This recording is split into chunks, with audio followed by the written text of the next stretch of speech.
My name is Satyanshu Singh. In 2020, I had conducted a series of lectures to raise money for coronavirus charity. This lecture on Kumbalangi Nights was conducted in association with Lost the Plot on 29th May. About 70,000 rupees were collected through the lecture, all of which went to 20 different NGOs and funds providing relief during the pandemic. This is the second part of the lecture, which discusses different themes in the film.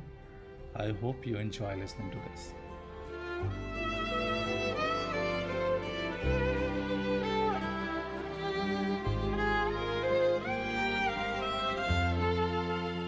So we'll start with themes. We'll start with themes because this is a film which is ready. We can watch it. Otherwise, in the writing process, we never start with themes.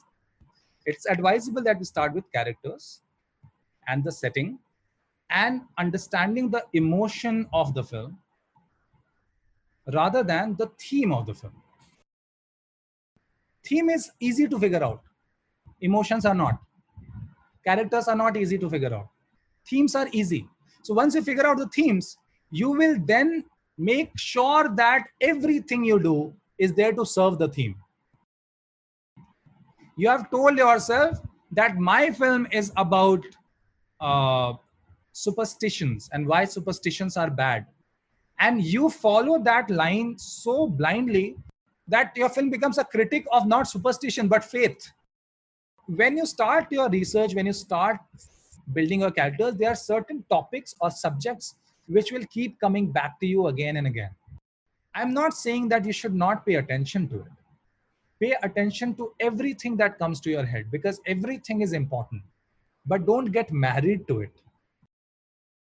That way, you are giving yourself a lot of options to play with without limiting yourself. Family and kinship relationships between family is definitely a very strong theme throughout the film.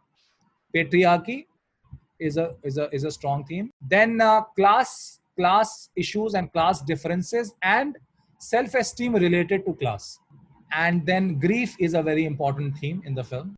We don't see this in Baby's character, but Baby's character has also lost her father, and so grief and dealing with grief is another theme in the film. And of course, alcoholism, insanity, these are again themes which are explored in the film. Okay. When you think of Kumbalangi Nights, what are the first one or two images that come to your mind? And I'm not talking about a particular scene. Broadly, what are the images that come to your mind when you think of Kumbalangi Nights? Water, fishing, households, kitchen, dining space. I see people eating a lot.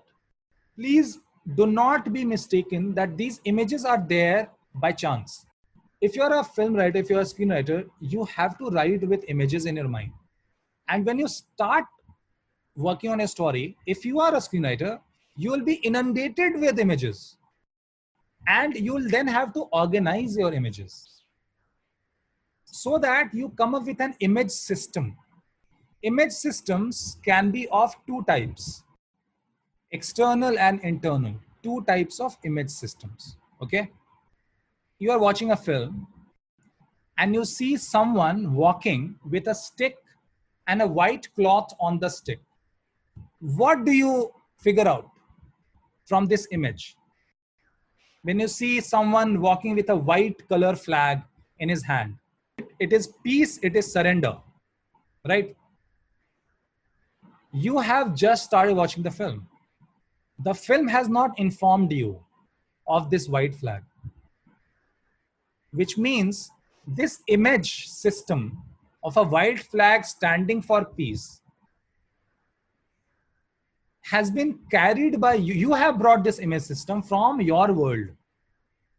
So it is an external image system. It's not a part of the film. Like, it is a part of the film, but it comes from outside. The other way of looking at it would be to look at internal image systems so that You know that, okay, this image system is true only for the film. For example, you are watching a fantasy where a white flag stands for uh, a marriage proposal. This image system of white flag equal to marriage proposal is an internal image system, because it is true only for that film. The external world outside the film does not agree with that image system. If I use water in my film, if in my film I use water to signify life, purity, tranquility, calmness, then I am referring to an external image system. But what if I am writing a film in which it's a horror film and there's a haunted swimming pool and people die in the pool? Then in this film, if water is signifying life and tranquility and peace, it won't work, right? In this film, water is signifying danger. It is signifying supernatural. It is signifying death. Your story gives you an image system which you have discovered. You have not forced it. Depending on your setting, on your drama, on your characters. For example, a fish dying can signify death, hopelessness, end of life. But in Kumbalangi Nights, in a community where fishing is so rampant, you can't say that killing fish is wrong. For that community, fishing is the backbone of the community. So when you show fish, you are actually showing vocation, employment, occupation, responsibility, and embracing your role in the society. If a fisherman is happy being a fisherman, he is okay with his identity. So in this film, fishing and fish signifies this: being responsible, having a job, having some sense of identity. And our boys are actually, they are doing anything but fishing. There's a scene very early in the film, someone calls Bobby that join me, and he doesn't react, right? So in this film, when they are rejecting fishing, they are not rejecting death. They are rejecting responsibility. They are rejecting identity. They are rejecting being at home with themselves. So do you understand this concept that there can be an internal image system which is true for that story? It may be true outside the story, but it is not universal like an external image system. We as screenwriters have to learn to tell stories through images, right? If we can find image systems, and the reason why I'm talking about image systems and not images is that you can club 20 images in one system. So fish, water, fishing nets, all of this can come under one image system. Instead of thinking of 100 images, think of 3 or 4 image systems. Each image system can have 10 or 20 images. Once you have figured out image systems, and it will take time, and don't expect this to come to you on the first day. Mostly it will come to you after you have written the first screenplay draft.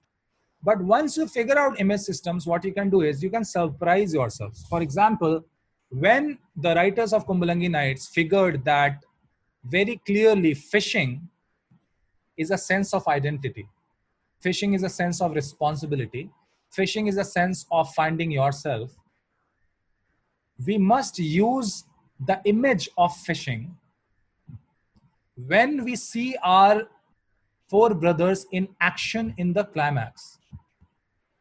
And that is why you have that fishing net, which eventually helps them overcome the antagonist. If Frankie had not come with the fishing net, probably Shammi would kill all of them. There was only one thing which could stop Shammi. It requires something as tender, something as light, but something as effective as a fishing net to eventually control the biggest antagonism of their life. It is impossible for you to come up with something like this if you don't see things in images.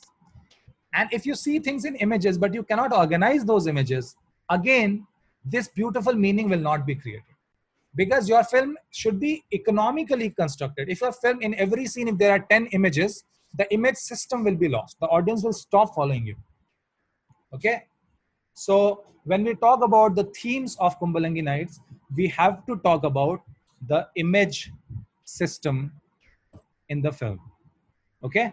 It's not just the themes, it's also the images used to convey the theme. Football in this film signifies the brilliance and the innocence of Frankie. Frankie is brilliant. He's like better than all four.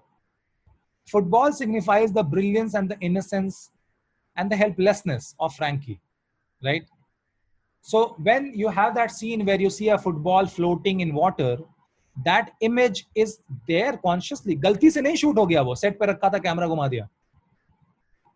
I can't help but see that Shammi grooms himself obsessively. Shammi wants everything perfect. And think of the house of these four boys. Everything is all over the place. The chaos of that house is contrasting with the obsessive perfection of this house. This is not to suggest that this obsessive perfection is superior, just that this obsessive perfection is mysterious, is dangerous. So grooming yourself in this film stands for obsession. It doesn't stand for beauty. In this film, every time he looks at the mirror and trims his mustache, that image is not an image of grooming yourself. It's an image of it's an image of mental suffering. I mean, that man needs help, right?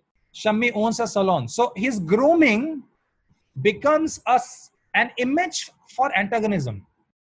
They have hardly changed their house, the four brothers, when the foreigner character says, "You have got a beautiful house."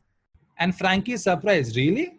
Because beauty goes beyond external appearances. This is something which we would not do unless we had this character in mind. If we don't have this character in mind, we cannot force fit this image system. But if we have this character who is slightly insane, we can take his obsession and create an image system which is subverting the external image system of grooming. When you are researching, when you are building characters, you will be inundated with a lot of images. First, welcome all images. Don't reject any. Then learn to find patterns in the images. Organize those images. Tell yourself which of these systems are external systems, which mean you do not need any explanation. The audience know what it is. And which of these is an internal image system, which you'll need to build. An internal system cannot be built through one scene. You'll need to use it throughout the film to actually create that internal image system. Image systems are like clusters which are developed over time to create extensive library of images associated with different clusters.